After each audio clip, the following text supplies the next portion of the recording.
는 십자가형, 도제형 캔들. 도제형 캔들은 힘겨루기를 얘기를 합니다.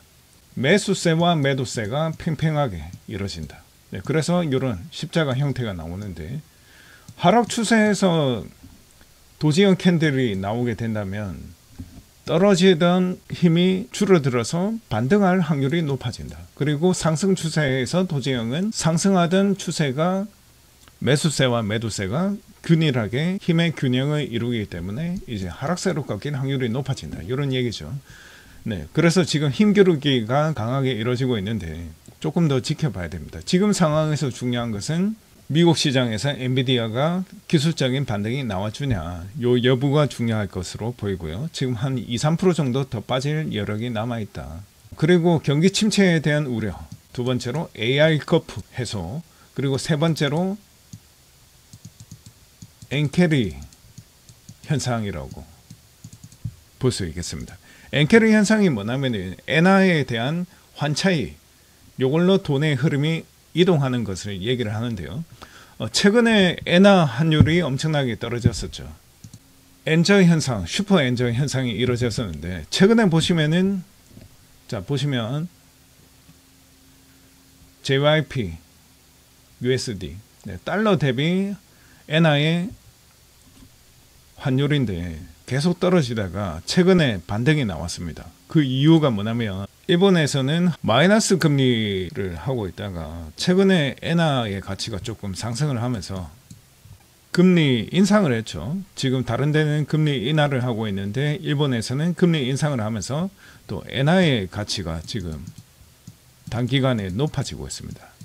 그러다 보니까 달러를 통해서 미국 주식을 샀던 돈의 흐름이 차익 실현을 하면서 일본으로 들어가고 있는 거죠. 왜 그러냐면은 일본에서 금리를 높여주니까 달러를 팔고 일본 은행에다가 돈을 넣으면은 금리가 높다. 그러면은 달러를 팔고 엔화로 바꾸면서 환차익을 얻고 그 다음에 일본 은행에다가 돈을 넣으면은 이익을 더 낼 수 있겠죠. 그래서 엔화의 흐름 때문에 지금 차익세가 더 커지고 있다. 그렇다면 우리나라 주식시장에서는 어떤 흐름이 일어날 것이냐. 사실상 우리나라 주식시장은 경제 규모로 쳤을 때는 세계 11위 정도가 되는데 우리나라 주식시장은 17위 정도밖에 안 됩니다. 미국 주식시장이 전 세계 1위겠죠. 점유율이 한 40%가 되는데 우리나라 주식시장은 한 1.6% 정도밖에 안 됩니다. 그만큼 엄청나게 작은 시장이기 때문에 거의 미국 시장의 흐름에 많은 영향을 받는다고 볼 수 있겠거든요. 그래서 지금 같은 경우에는 하이닉스에서 낙폭을 얼마나 줄이냐, 이게 관건이 될 것이고, SK 하이닉스에서 반등이 좀 나와줘야겠다. 그래야지 시장 분위기가 좀 전환이 될 수 있겠다. 그러려면은 엔비디아 주가에서 기술적인 반등이 필요하겠다. 이게 첫 번째 흐름이 될 것이고, 지금 하이닉스가 강한 도지형 흐름이 나오고 있습니다. 바닥을 잡고 지금 돌려내려는 흐름을 보이고 있죠. 자, 지수 캔들을 한번 더 보면, 자, 지금은 공매도 때문에 거의 박스권의 흐름을 보이고 있다가 최근에 이렇게 낙폭을 키우면서 급락이 나오고 있죠. 과거의 주가 캔들을 보시면 하락장이 왔을 때 한 11%, 최근에는 10%에서 한 12% 정도, 지금은 고점 대비 한 15% 정도 남았기 때문에 좀 많이 빠졌다고 볼 수가 있겠습니다. 그 앞에 같은 경우에는 한 20% 정도 빠졌었거든요.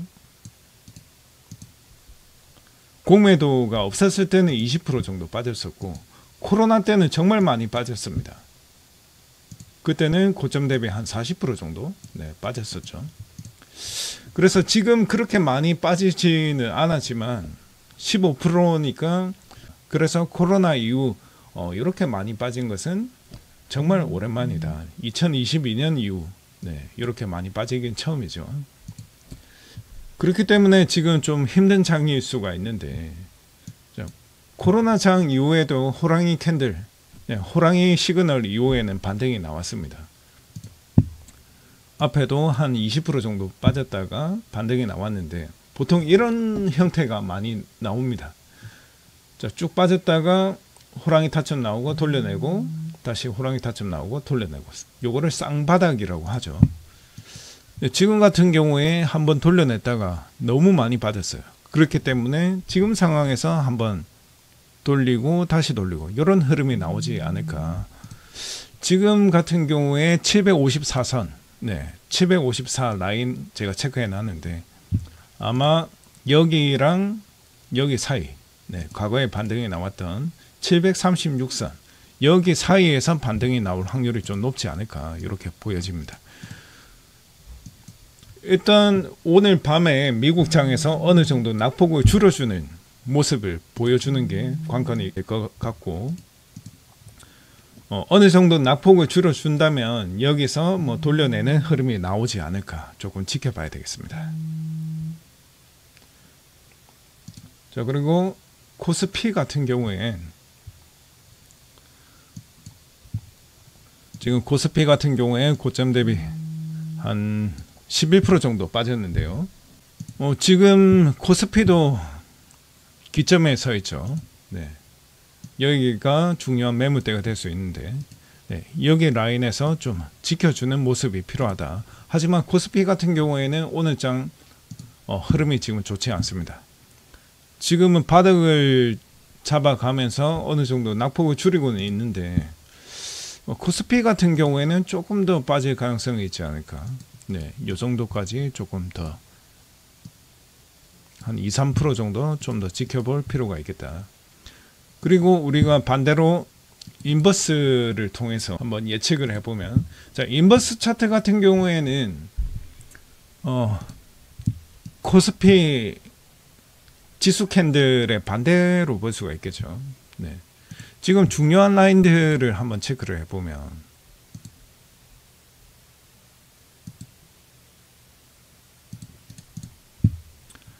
자, 일단 여기 매물대는 좀 쉽게 뚫어낼 수 없는 구간인데 지금 돌파 시도를 하고 있습니다. 자, 여기 자리에서 뚫고 더 올라가든지 아니면 여기서 낙폭을 줄이면서 다시 빠지든지 한번 지켜봐야 되는데, 제가 봤을 때는 지금 분기점이지 않을까. 조금 더 빠진다면 한 3% 정도 구간이 남아있고, 오늘 미국장에서 어떤 흐름을 보여주냐에 따라서 한 3% 정도 더 빠질지 아니면 돌려내지 좀 지켜봐야 되겠습니다. 그리고 여기 라인에서 좀 빠지고 난 다음에 다시 기술적 반등이 다시 나와준다면 반대로 코스피 캔들 같은 경우에는 또 빠질 수도 있겠죠. 그래서 아까 제가 말씀드렸듯이 지수 캔들에서 돌리고 다시 빠지고 이런 힘겨루기가 이뤄질 가능성이 높겠다. 이렇게 설명을 드립니다.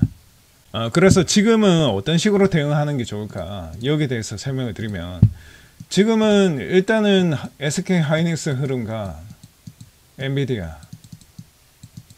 그리고 미국의 나스닥 시장의 흐름을 조금 보수적인 관점에서 지켜볼 필요가 있겠습니다.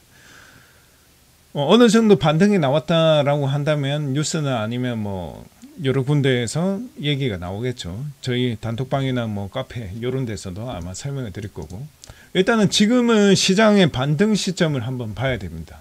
그리고 난 다음에 일단은 현금을 많이 보유해서 빠지는 종목, 그러니까 내가 마이너스 20%까지 빠졌다 그러면은 반등 이후에는 비중 조절을 통해서 마이너스 10%까지 낮춰줘야 됩니다. 그러면은 10%만 오르면은 빠져나갈 수가 있겠죠. 만약에 마이너스 20%에서 빠져나가려고 한다면 여기 마이너스 20%인데 본천으로 빠져나가려면 한 25% 정도 올라야 되죠. 그렇기 때문에 회복하는 게 더 어렵다. 그래서 우리는 여기 시점에서 비중 조절, 그러니까 추가 매수를 통해서 평단가를 낮춰서 빠져나가는 방법이 있겠다. 지금은 좀 더 보수적인 관점에서 현금 그러니까 총알을 좀 더 비축해 두는 전략이 필요하겠습니다. 감사합니다.